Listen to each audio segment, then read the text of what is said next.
Saudaraku yang kekasih dalam nama Yesus, topik firman Tuhan pada pagi hari ini yaitu merindukan kebangunan rohani. Supaya semua kita rindu akan kebangunan rohani, semua kita berdoa buat kebangunan rohani, supaya kebangunan rohani jadi dalam gereja kita, dan supaya kebangunan rohani, saudaraku, meliputi kota Medan ini, saudaraku. Sehingga saudaraku banyak orang mencari Tuhan, rindu akan Tuhan, saudaraku. Sehingga jiwa-jiwa merasa, saudaraku, tergugah hatinya, merasa lebih disadarkan akan dosanya. Kemudian dia mencari Tuhan dalam hidupnya. Di mana aku bisa bebas dari dosa? Di mana nasibku bisa berubah? Masakan hidupku begini-begini saja. Saudaraku mulai tergugah hatinya, dan dia mulai mencari Tuhan. Saya katakan kepada saudara, itulah pekerjaan Roh Kudus, bukan pekerjaan manusia, saudaraku. Nah, saudaraku yang kasih, kita berdoa buat ini. Kita rindu, kita haus supaya kebangunan rohani ini terjadi. Dan ini akan memberkati kota Medan, mengobatkan kota Medan, saudaraku. Dan memberkati kota Medan, saudara. Tapi, saudaraku, terlebih dahulu, kita sendiri, sebagai anak-anak Tuhan, harus bangun rohani kita.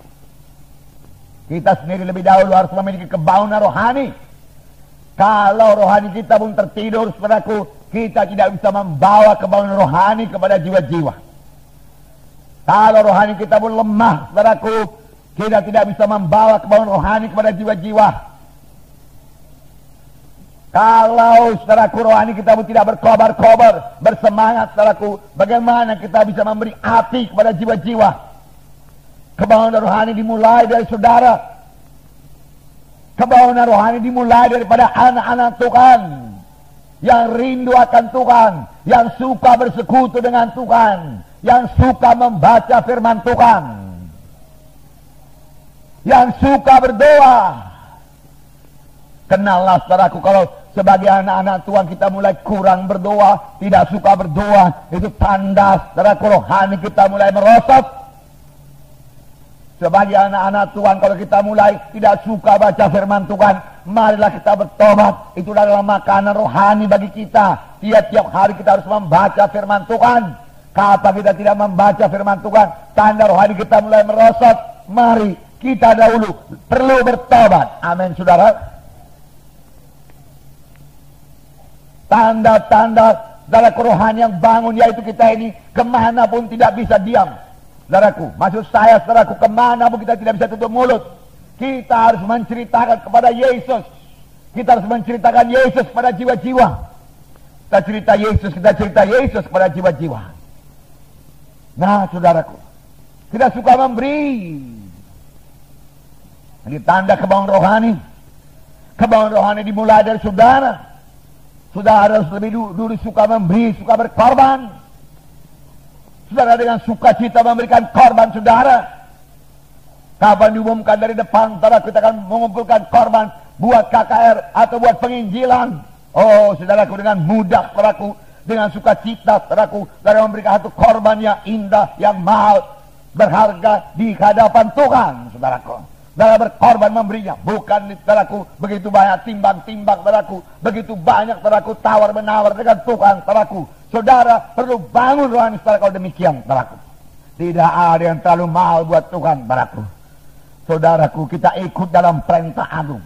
Kita ikut dalam pekabaran Injil, saudaraku.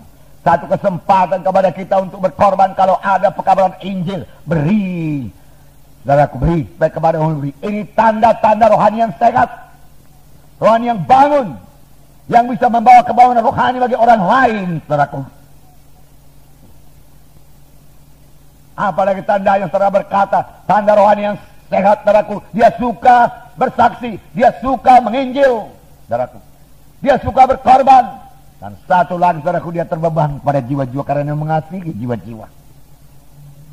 Dia tahu kemana perginya jiwa-jiwa yang belum memiliki Yesus sebagai Tuhan dan Juru Selamatnya.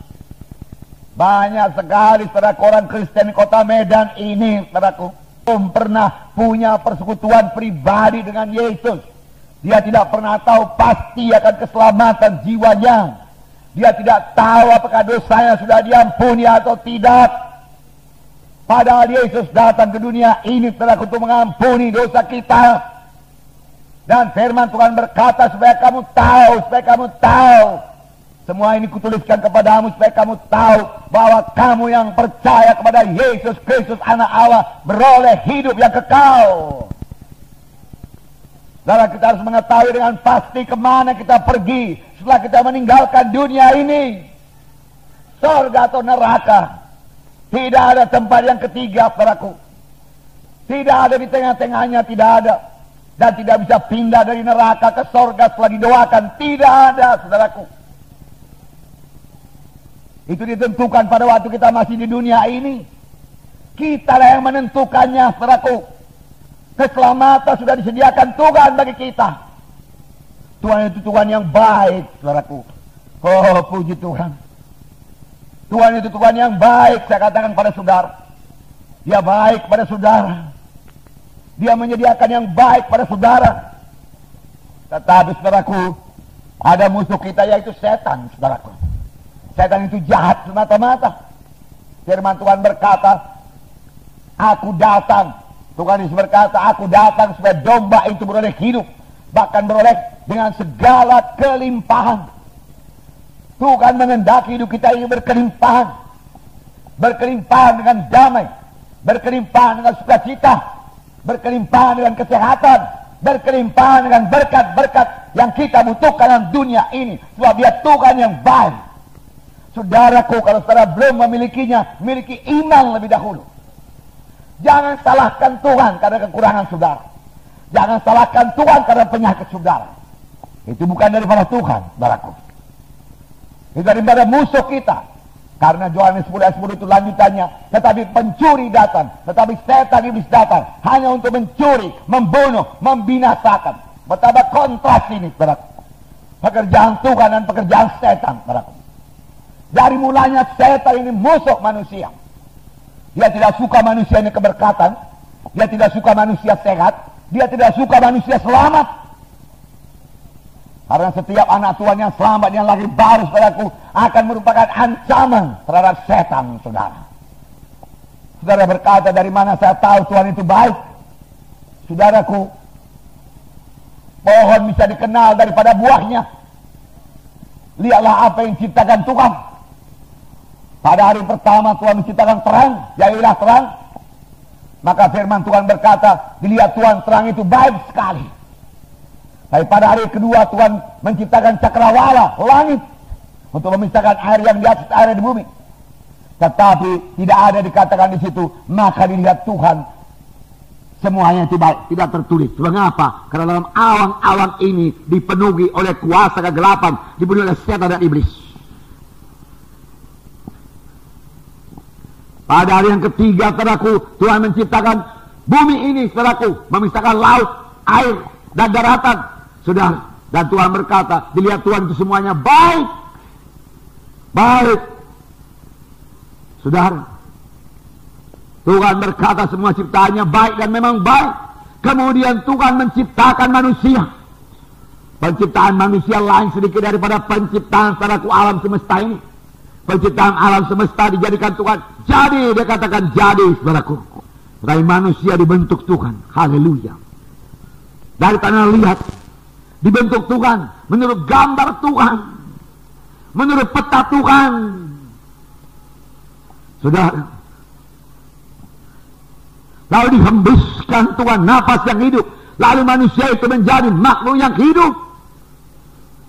Lalu diberikan Tuhan taman Eden yang kaya, taman Eden yang luar biasa, damainya, senangnya, sejahteranya. Di sinilah engkau tinggal. Betapa baiknya Tuhan itu. Betapa baiknya Tuhan itu. Mempersiapkan segala kebutuhan manusia ini. Betapa baiknya. Tetapi sayang datang setan menipu manusia itu.